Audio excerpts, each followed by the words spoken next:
Lately, I've gotten a lot of questions about the Fed's recent rate cut and what it means for mortgage interest rates. Will home buyers or people looking to refinance see real relief? Hi, I'm Brandie Jones with the Kingdom Realty Team at Keller Williams, Southeast Los Angeles, and today I'm going to break it down in a way that makes sense and help you know what to watch out for. As you may have heard, the Federal Reserve recently cut its benchmark interest rate, formerly called the federal funds rate, by 0.25 percentage points. This is the first rate cut of the year. This move is intended to support economic growth amid concerns about inflation remaining above targets and signs of a weakening market. Now, let's talk about how mortgage rates are determined. Mortgage interest rates, especially for long-term fixed mortgages, don't follow the Fed's benchmark rate directly. I know we think that, but it does not. Instead, they are much more linked to what investors demand for things like treasuries, especially the 10-year U.S. Treasury yield. If the Treasury yield declines, mortgage rates tend to fall. If the yield goes up, mortgage rates often go up too. Other things that matter: expectations for inflation, the health of the housing market, supply and demand for mortgages, including how many people want to refinance or buy, and what the Federal Reserve is doing with its balance sheet, such as mortgage-backed securities. Hopefully that made sense. Now, let's talk about what the rate cut means now for mortgage rates.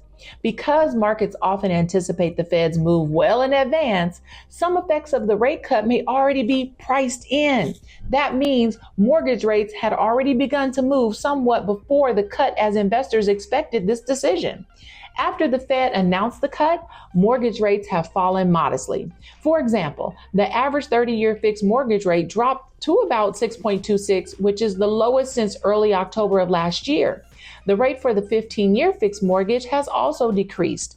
Now, let's talk about what it doesn't mean or what could delay the impact. The Fed cut does not guarantee a big drop in mortgage rates immediately. Why? Because mortgage lenders look at long-term factors, inflation expectations, bond yields, and what they think the Fed will do in the future. If inflation stays high, bond yields may move up, canceling out some of the Fed's cut's benefits. Also, the Fed's cut affects short-term rates more directly, but many mortgages are long-term fixed, so the benefit is less direct and often slower to arrive. There's also concern about whether the Fed will continue cutting. Many economists see 2 or more cuts possible this year, but that depends on how the inflation and labor data evolve. So now, I know you're wondering what this means for you. If you're considering refinancing, this might be a good moment. Mortgage rates have eased a bit, so you may be able to save some money versus the higher rates from earlier in the year. If you're shopping for a home, it doesn't guarantee rates will drop a lot more, but any reduction helps. Be mindful of how much rate differences matter for your monthly payment. Keep an eye on future Fed meetings, inflation reports, bond market yields, and housing market dynamics. They all influence what mortgage rates go from here. So, in short, the Fed rate cut is a positive sign and has led to some easing in mortgage rates, but it's not a magic bullet. Mortgage rates depend heavily on long-term inflation expectations and lender behavior. If things go right, inflation comes down and markets calm. Then there could be more relief ahead. If not, it might be more of a gradual process. No matter what, I'll be here to report back to you what's going on in the market. I hope this was super helpful. I'm Brandie Jones with the Kingdom Realty Team at Keller Williams, Southeast Los Angeles. Have a blessed day.